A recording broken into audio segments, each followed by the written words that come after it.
Easy पे touch pen. हाँ दोस्तों, ईजी पे टच पेन के बारे में आप तो जानते ही होंगे। अगर आप ईजी पे के साथ जुड़े हुए हैं तो आपको पता ही होगा कि ईजी पे टच पेन क्या है और ईजी पे टच पेन में आपको क्या फ़ायदा होने वाला है। अगर आप इसमें रिटेलर हैं तो आप ईजी पे टच पेन लगाकर आप अपने एरिया के लोगों को लोन दिलाकर, या फिर रिटेलर है आपके पिन कोड के अंदर में जितने भी रिटेलर है, अगर उसको भी लोन का ज़रूरत है तो वो आप दे सकते हो। लेकिन उसके लिए आपको टच पेन लेना पड़ता है। लेकिन आपको पता ही होगा कि एक पिन कोड में एक ही टच पेन खोलने का कंडीशन है। अगर आपसे पहले किसी और रिटेलर ने अप्लाई कर दिया है तो फिर आपको नहीं मिलेगा, क्योंकि एक पिन कोड में एक ही टच पेन रहेगा और उस पिन कोड में जितने भी लोग को लोन की ज़रूरत होगा तो उसी टच पेन में आएगा, और रिटेलर को भी अगर लोन चाहिए तो उसी टच पेन में उसको आना होगा।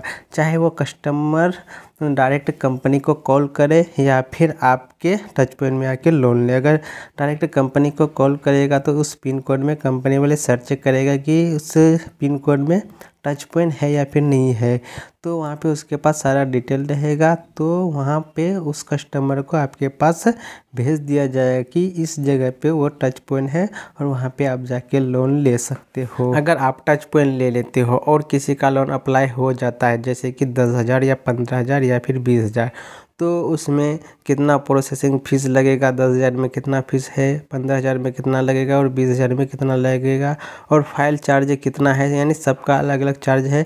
10,000 का अलग चार्ज देना होगा, 20,000 का अलग और 15,000 का अलग चार्ज है, लेकिन ज़्यादा चार्ज नहीं है। और उसको उस कस्टमर को कितना EMI जमा करना पड़ेगा हर महीने, तो सारा डिटेल इस वीडियो में आपको बताने वाले हैं। महीने में कितना EMI देना होगा, एक बार या 2 बार, सारा डिटेल आप इस वीडियो में जान सकते हो। तो पूरी जानकारी लेने के लिए इस वीडियो को लास्ट तक देखें और पूरी जानकारी आपको प्राप्त हो जाएगी। तो चलिए वीडियो को स्टार्ट करते हैं और देखते हैं कि आप अगर किसी का लोन पास करवाते हैं। यहाँ पे देख सकते हैं लोन टाइप वाला, यहाँ पे आपको पता ही होगा कि ईजी पे में यानी टच पेन में 3 तरह का भी लोन दिया जाएगा, 10,000, 15,000 और 20,000।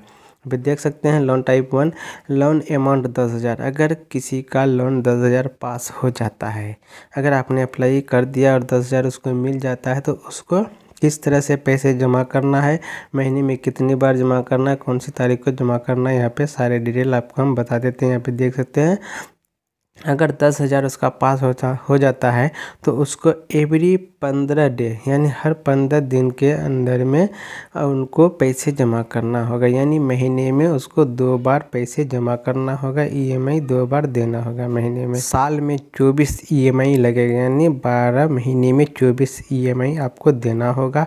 और इसमें फ़ाइल चार्ज 200 रुपये लगता है 10,000 में, यानी फ़ाइल चार्ज 200 रुपये देना पड़ेगा और प्रोसेसिंग फ़ीस 200 रुपये देना होगा, यानी 400 रुपये एक्स्ट्रा आपको यहाँ पे फ़ाइल चार्ज जो भी रहता है वो लगता है। उसके बाद EMI अमाउंट 505 रुपये आपको देना होता है। 10,000 में EMI 505 रुपये देना होता है।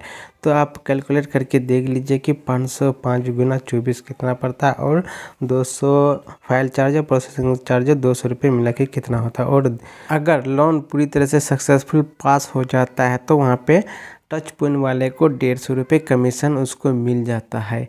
और वहीं पे अगर लोन रिकवरी अगर करता है तो उसका कमीशन 40 रुपये और भी उसको मिलता है। यानी लोन का रिकवरी जब जमा करने आता है EMI अगर वो जमा लेगा तो उसका रिकवरी कमीशन उसका अलग से 40 रुपये उसको मिलता रहेगा। लेकिन यहाँ पे 150 रुपये एक ही बार मिलेगा, जब लोन पास हो जाता है तब मिलता है। वही हिसाब से आप यहाँ पे कैलकुलेट करके देख लीजिए कि 505 गुना 24 करके और 400 रुपये यहाँ पे जो 200 प्रोसेसिंग चार्ज और फाइल चार्ज है उसको मिला के आप चेक कर लीजिए कि कितना अमाउंट आपको पड़ जाता है। वहीं पे आप दूसरे लोन टाइप के आ जाता है। अगर 15,000 का अगर आप लोन लेते हैं तो इसमें आपको कितना क्या लगता है, इसमें भी वही कंडीशन है।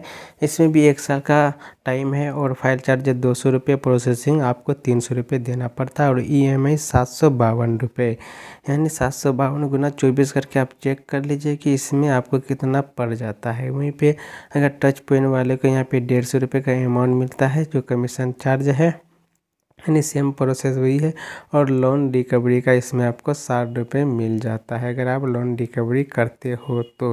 नहीं करते हो तो नहीं मिलेगा, अगर करते हो तो 60 रुपये आपको EMI का जो लोन रिकवरी है उसका कमीशन आपको मिलेगा। लेकिन लोन पास जैसे ही होगा आपको 150 रुपये आपका वो कमीशन वो तो मिलेगा ही मिलेगा। लेकिन लोन रिकवरी करोगे तो 60 रुपये वो मिलता रहेगा।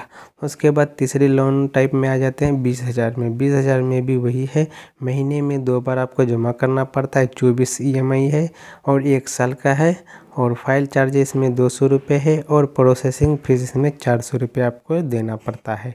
वहीं पे EMI अमाउंट 999 रुपये आपको पे करना पड़ता है। यानी EMI हर महीने में 2 बार जमा करना पड़ता है, 15-15 दिन में 999 करके। तो 999 गुना आप 24 करके चेक कर लीजिए। और उसके बाद इसमें भी टच पॉइंट वाले को 150 रुपये कमीशन मिलता है और लोन रिकवरी का 80 रुपये उसको मिल जाता है। तो इस तरह से ये फाइल चार्ज यहाँ पे टच पॉइंट का कमीशन यहाँ पे दिया गया है। अगर इसमें आपको कुछ भी कन्फ्यूजन है तो आप नीचे हमें कमेंट कर ज़रूर बताएं। अगर आप टच पॉइंट लेना चाहते हैं तो इस फाइल को फिल करके आप हमको व्हाट्सअप कर दीजिए। व्हाट्सअप नंबर यहाँ पे स्क्रीन में जो दिखाया गया है 8088629873 में आप हमसे व्हाट्सअप कर सकते हो। इस तरह से आपका टच पॉइंट का फाइल मिल जाएगा। अगर ये आपके पास नहीं है तो हम आपको व्हाट्सअप में सेंड कर देंगे ये फाइल, अगर आपको चाहिए तो टच पॉइंट। तो इसे किस तरह से फिल करना है उसके बारे में हमने एक वीडियो पहले से बना के इस चैनल में डाल दी है। उस वीडियो को वॉच करके आप जान सकते हो किस तरह से फाइल को फिल करना है।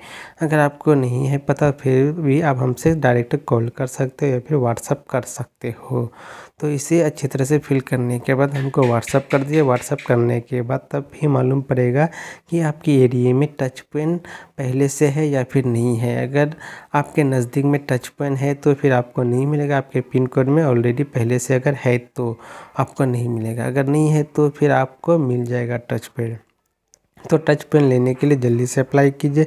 पता चले कि कहीं आपसे पहले कोई दूसरा अप्लाई कर देगा तो फिर आपको नहीं मिलेगा। इसलिए अगर आपको टच पेन चाहिए और आप पहले से रिटेलर हैं तो आपको टच पेन मिल जाएगा। अगर आप रिटेलर नहीं है तो पहले रिटेलर ID परचेस कीजिए, उसके बाद आपको टच पेन मिलेगा। अगर आप रिटेलर ID लेना चाहते हैं या फिर डिस्ट्रीब्यूटर ID लेना चाहते हैं तो आप हमसे कॉन्टैक्ट कर सकते हो। पहले रिटेलर ID बनने के बाद ही आपको टच पेन मिलेगा।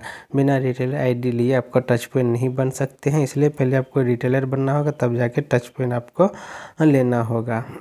टच पेन लेके आप अपने एरिया में ग्रुप लोन देकर आप के नज़दीक में जो इतने भी रिटेलर हैं उनको भी लोन देकर आप अच्छी खासी इनकम कर सकते हो EasyPay के साथ जुड़कर। अगर आप पहले से जुड़े हुए हैं तो इस कंपनी के बारे में जानते होंगे कि किस तरह से कंपनी ये चल रहा है, कितने दिन से चल रहा है।